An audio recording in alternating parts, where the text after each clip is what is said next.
Ah, le moteur. Ah oui. Ben net. Tac, tac, tac, tac, tac, tac, tac.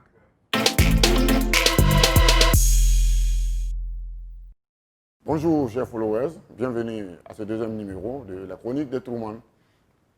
Avant tout propos, il est important pour nous de remercier les 80 000 followers et bien plus, pour être modeste, qui ont suivi le premier numéro de Chronique de Truman. Ce qui sous-entend qu'une nouvelle aventure commence ensemble. Chers followers, qu'entend-on par opposition politique? Cette question nous ramène à la définition de l'opposition.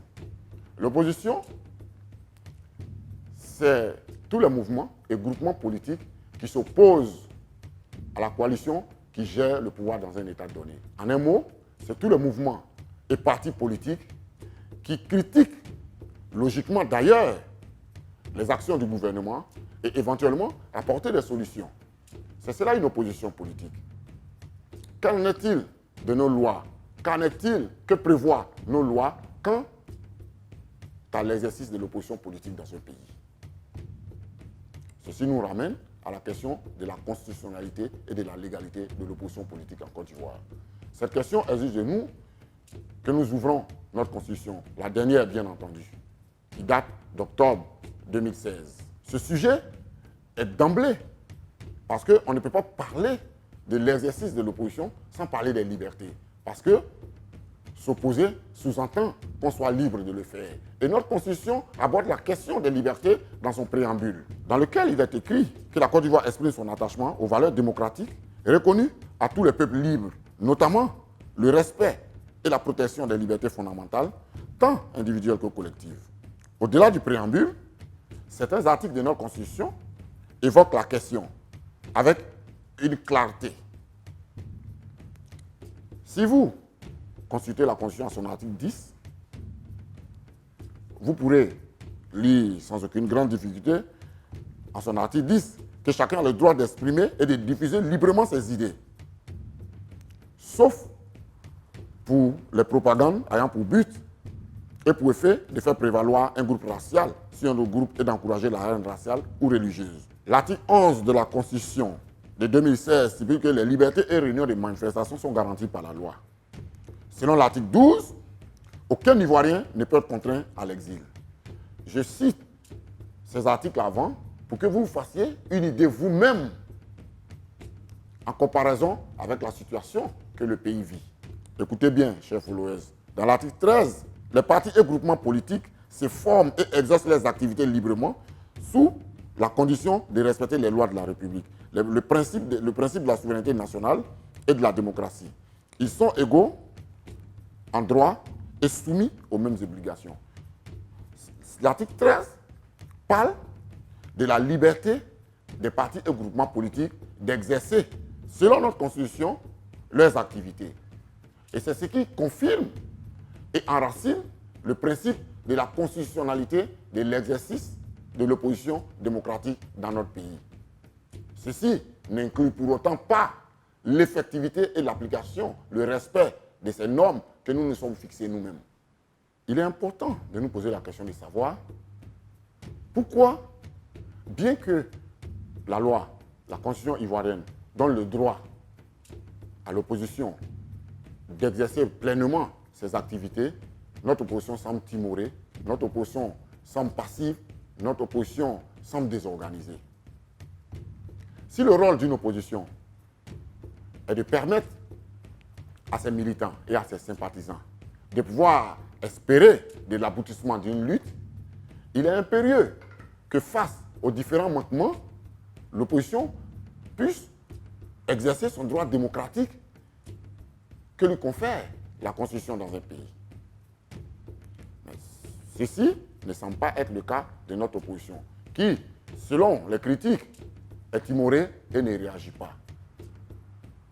Mais pourquoi les critiques vont dans ce sens?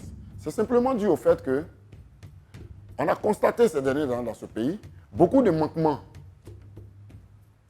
On a vu des députés emprisonnés, on a vu des dossiers judiciaires expédiés, on a vu des partisans de l'opposition qui sont emprisonnés pendant de longs délais sans jugement, sans qu'on ne sente réellement une véritable réaction de la part de l'opposition politique dans notre pays. Et cette situation amène bien évidemment les Ivoiriens, sinon les militants et les sympathisants de l'opposition, à se poser la question de savoir si notre opposition est à la hauteur du combat qui l'attend. Et ma foi, ces questions sont légitimes parce que l'espoir que ces militants et ces sympathisants fondent dans cette opposition est à la hauteur des inquiétudes, légitimes d'ailleurs, de ces militants. On a vu des députés en Côte d'Ivoire qui, pour un tweet, se sont retrouvés en prison. On a vu des partisans de l'opposition qui ont été emprisonnés sur une longue période et libérés après, sans qu'on ait le temps de leur poser même des questions. Voilà où se situe l'inquiétude des militants de l'opposition, qui, à juste titre, ont le droit de se faire du souci. Mes chers followers, est-ce que cette situation et cette réaction de notre opposition veut réellement dire que notre opposition est passive? Est-ce que ça veut réellement dire que notre opposition est désorganisée? Est-ce que ça veut réellement dire que notre opposition n'a pas conscience du rôle qui est la sienne? À mon humble avis, je pense que non. Parce que notre opposition est une opposition qui a quand même de l'expérience. Cette opposition a des leaders qui ont exercé dans de très grandes fonctions dans ce pays. Il y a même des leaders qui ont gouverné ce pays. Donc, il faut, à un moment donné, leur faire confiance à cette opposition. Parce que, vous savez, la politique est un jeu. Et le jeu politique est un jeu de stratégie, est un jeu d'appréciation, est un jeu d'observation des erreurs de l'adversaire pour pouvoir pousser son pion. C'est pour ça, quand vous observez bien, vous verrez que l'opposition, pour éviter le piège du dénigrement, pour éviter le piège de la délation, en tombant dans la violence, pour être qualifiée après d'opposition belliqueuse, d'opposition de désordre, cette opposition a choisi la stratégie de la maturité et la stratégie démocratique. Vous verrez, en Côte d'Ivoire, que notre opposition fait des déclarations, mais notre opposition travaille aussi avec des chancelleries. Notre opposition travaille avec des hommes de droit, avec des hommes de loi. Vous avez vu la question de la CEI, la question du désaccord de la CEI.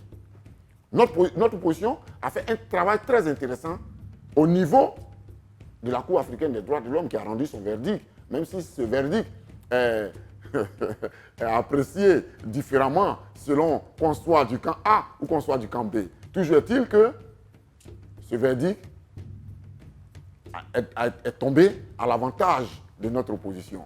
C'est pour ça qu'il ne faut pas tout de suite d'emblée crucifier l'opposition sur son caractère amorphe, sur son caractère désordonné. Même si légitimement, on peut penser à cela.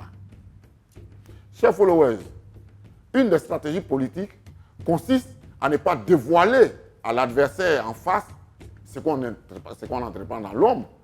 Sinon, l'effet de surprise n'aura pas, permettez-moi cette digression, l'effet de surprise n'aura pas l'effet escompté.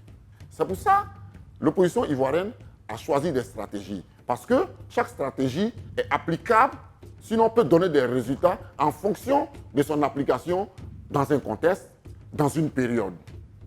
C'est pour ça qu'il ne faut pas, l'opposition comprend, je veux dire, les inquiétudes de ses militants, de ses sympathisants, mais il ne faut pas tout de suite crucifier cette opposition. Cette opposition est en train de glaner des lauriers, est en train de remporter des victoires, petit à petit, petit à petit. C'est en forgeant qu'on devient forgeron. Et cette opposition est à l'œuvre.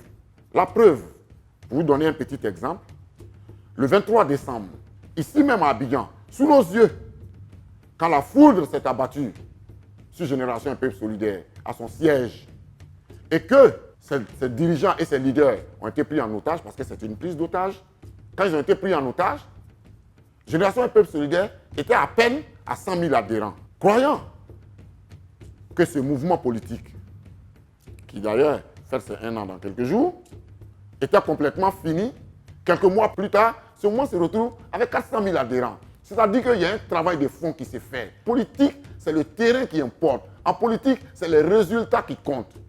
Donc, c'est bien de s'inquiéter, mais il est aussi important qu'on sache que l'opposition est à l'œuvre. Donc j'étais dans le cas de Génération Un Peuple Solidaire, qui a 100 000 militants au moment où une foudre s'abattait sur elle, simplement, parce que c'est vrai, dans un pays, on peut être de différentes obédiences. Être de différentes obédiences ne doit pas nous enlever notre capacité à réfléchir et à apprécier avec lucidité les situations. Génération Un Peuple Solidaire, le 23 décembre, ne demandait qu'à aller accueillir son leader à l'aéroport. Et toutes les démarches administratives avaient été menées. Des accords avaient été trouvés. Et le jour J, les militants ont été empêchés d'aller accueillir les leaders qui aujourd'hui est contraint à l'exil. Mais je peux vous dire que l'exil ne met pas fin à la carrière politique d'un leader. C'est pour ça qu'il est bon que l'opposition continue à travailler sur le terrain. Il est bon que dans le silence et dans le calme, l'opposition doit continuer à bâtir sa victoire. L'opposition doit continuer à lutter pour gagner cette alternance de façon démocratique. Et ce ne sont pas les exemples qui manquent. Quand vous prenez le cas du PDCI, si vous suivez les réseaux sociaux, vous verrez que le PDCI est présent partout sur le terrain, dans toutes les bases. Le PDCI est à l'œuvre. C'est bon, devant la presse, devant les caméras, on peut toujours prévoir, sinon prédire sa victoire, mais une élection reste une élection. Et c'est le terrain qui fait la différence. Donc, chers followers, l'inquiétude légitime qui consiste à croire que l'opposition est amorphe, passive, désagrégée et désintégrée n'est pas forcément des raisons. Parce que je vous ai donné tout à l'heure l'exemple de Génération Un Peuple Solidaire, qui au moment même où ce mouvement est pressé de toutes parts, avec toutes sortes de pressions, ce mouvement continue à grandir. Ce mouvement continue à grandir. Vous savez, dans un pays, quand on se dit fort, on montre sa force sur le terrain, au lieu d'opprimer les autres, au lieu d'empêcher les autres de s'exprimer, au lieu d'empêcher les autres d'exercer les droits inaliénables que leur confère la Constitution dans un pays. C'est pour ça qu'il faut garder espoir, parce que notre opposition n'est pas une opposition facile. Et je leur ai dit, même s'il y a des améliorations à apporter, même s'il y a quelques réglages à faire, même s'il y a un travail de cohésion et d'homogénéité à apporter à l'exercice de cette opposition sur le terrain. À 3 mois des élections présidentielles, l'opposition n'est pas dupe. Elle n'est pas non plus inconsciente. Elle a conscience des tâches et des responsabilités qui l'attendent. Et elle travaille en conséquence. Parce que si dans un pays, la loi vous autorise à faire quelque chose et que de façon pratique, on vous empêche de faire cette chose, mais l'intelligence exige de vous que vous changez de stratégie. On vous dit que la route est barrée, mais vous n'arrêtez pas la marche. Vous cherchez à contourner cette route barrée pour aller vers votre objectif. Ne nous focalisons pas sur les épiphénomènes. L'opposition que nous sommes est au travail, chers followers. L'opposition est au travail. Et une élection, c'est dans les urnes que ça se gagne. C'est pour ça qu'il est impérieux pour chaque militant et chaque sympathisant de convaincre les Ivoiriens de la capacité de cette opposition à assurer démocratiquement l'alternance. À assurer démocratiquement l'alternance. Parce que, vous voyez, les trop longues périodes de gestion du pouvoir, comme le disait un ancien chef d'État, le pouvoir, ça use. Et les gens finissent par ne pas maîtriser tous les contours de leur gestion. C'est pour ça que l'alternance est bien. L'alternance, ce n'est pas une mauvaise chose. Si c'était une mauvaise chose, pourquoi inclure les règles démocratiques, les règles du jeu démocratique dans notre Constitution? Mais on peut au moins respecter les lois que nous nous sommes librement prescrites. Pour paraphraser Rousseau, c'est ce qu'on appelle la liberté. L'obéissance aux lois que nous nous sommes données n'est rien d'autre que la liberté. Respectons simplement les lois que nous nous sommes données, que nous avons votées ici en 2016 à près de 80%. Il faut permettre l'expression du pluralisme démocratique. Il ne faut pas faire semblant d'un pluralisme. Il faut laisser les rassemblements, les libertés de réunion. C'est des libertés inviolables, inaliénables, qui sont consignés dans notre constitution, comme nous l'avons vu plus haut. Et aux militants et sympathisants de l'opposition, à 3 mois, ce n'est pas le moment de tirer sur la corde. C'est le moment d'aider les leaders de l'opposition, d'aider vos leaders à pouvoir bâtir une stratégie qui puisse permettre d'obtenir la victoire. Chers followers, à ce stade de notre chronique, il est important de faire un petit récap pour dire que si les inquiétudes des militants et des sympathisants de l'opposition sont légitimes, parce qu'on constate une passivité apparente, il est aussi important de savoir que cette opposition à l'œuvre, cette opposition expérimentée, outillée, qui a les arguments nécessaires pour aller chercher sa victoire, est à l'œuvre, est en train de travailler. Pour éviter justement qu'on lui prête des intentions ou qu'on lui colle des choses comme quoi elle est une opposition violente, elle est une opposition qui veut pas aller à la paix, elle est une opposition qui veut semer les germes de la division. En travaillant calmement, en travaillant, je veux dire, dans le silence, pour obtenir des résultats probants, c'est une voie de sagesse. C'est une voie de la diplomatie africaine qui permet de glaner des lauriers, qui permet de glaner des galons. Ces inquiétudes légitimes doivent pouvoir dès lors s'incliner devant ce travail d'Hercule que fait notre opposition. Et puis, il faut qu'on sache que même si les leaders de l'opposition appelaient à, appelaient à des réactions violentes, on n'aurait pas fait l'économie de certaines vies, on n'aurait pas fait l'économie de certains dégâts. Bien que, à un moment donné, ces situations peuvent s'imposer. Parce que c'est aussi ça, le moyen d'exercice démocratique de cette opposition. Cette opposition peut organiser des marches, cette opposition peut organiser des meetings. Le rôle du gouvernement est de les encadrer, parce que c'est leur droit, est de les encadrer. Mais nous savons comment les choses fonctionnent ici, chacun peut se faire sa petite idée. À ce stade de notre chronique, il est important, chers followers, qu'on sache que tout ce qui peut concourir à préserver la paix dans un pays est important et est nécessaire. Tout ce qui peut concourir à créer la cohésion, à créer l'unité dans un pays est important. L'opposition ne fait pas autre chose que ça. Travailler, mais tout en préservant les acquis. Travailler tout en préservant l'intégrité de ses militants. Donc il est important que chacun sache que l'opposition fait son travail, le pouvoir aussi fait son travail, et que nous irons aux élections dans 3 mois. Devant ces inquiétudes légitimes, notre opposition expérimentée sait avec certitude, avec clarté, ce qu'elle a à faire. À ce stade de cette chronique, c'est le lieu pour nous d'inviter chaque Ivoirien à la sérénité, d'inviter chaque groupement à la sérénité, à commencer par le gouvernement. Parce que c'est le gouvernement qui est garant de nos lois. C'est le gouvernement qui est garant de l'intégrité du territoire. C'est le gouvernement qui est garant de l'intégrité physique des Ivoiriens. Et c'est ce gouvernement qui devait pouvoir mettre bas la terre et appeler l'opposition au dialogue. Nous l'avons dit au début de cette chronique. L'opposition participe du jeu démocratique. Et c'est l'exercice de cette opposition qui donne à un État son appellation d'État démocratique. Il est temps que chaque Ivoirien comprenne que nous pouvons éviter d'aller aux excès, que nous pouvons éviter d'aller à l'affrontement.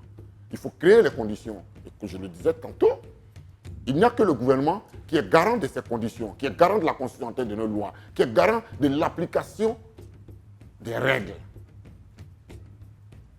On ne perd rien dans un pays en dialoguant. On ne perd rien dans un pays en ouvrant le jeu démocratique. On ne perd rien dans un pays. Nous sommes tous frères dans ce pays. Si les intérêts nous amènent à nous déchirer parce qu'on veut conserver le pouvoir, qu'on sache qu'il n'y a pas d'effort éternel, qu'on sache qu'il n'y a pas d'effort définitif. Il y a le plus fort du moment. Hier, ceux qui gouvernent aujourd'hui étaient dans l'opposition. Aujourd'hui, ceux qui gouvernaient hier se sont retrouvés dans l'opposition et c'est ceux qui étaient dans l'opposition qui se retrouvent au pouvoir. Demain, qu'on veuille ou pas, même si vous gagnez les élections demain en tant que gouvernement, un jour viendra où vous passerez dans l'opposition. C'est pour ça qu'il faut réfléchir à ne pas poser des actes qui pourraient nous rattraper demain. C'est pour ça que chaque Ivoirien doit comprendre que véhiculer des messages de haine et de division ne sont pas des solutions. Ce pays a été bâti par et dans le dialogue. Pourquoi les héritiers ne trouvent pas les rudiments, ne trouvent pas les outils nécessaires pour aller à une saine compétition, pour aller à l'exercice démocratique sans affrontement? Je ne vous apprends rien, chers followers. Ce pays aujourd'hui vit dans un traumatisme, dans une suspicion généralisée qui alourdit l'atmosphère et qui empêche les Ivoiriens de dormir. Que chaque acteur sache que l'histoire le regarde et que son rôle est d'apporter de la plus-value à l'édification de sa nation et non de détruire sa nation. Nous appelons tous les acteurs de la politique ivoirienne à s'asseoir et à discuter et à trouver ensemble les solutions qui puissent porter haut le pays au lieu de chercher à enterrer notre pays. L'opposition doit continuer à travailler parce que nous sommes de l'opposition. Nous devons continuer à travailler dans le calme, dans le silence, mais dans l'efficacité. Comme on le dit chez nous, un arbre qui tombe fait plus de bruit qu'une forêt qui pousse. À la semaine prochaine pour un nouveau numéro.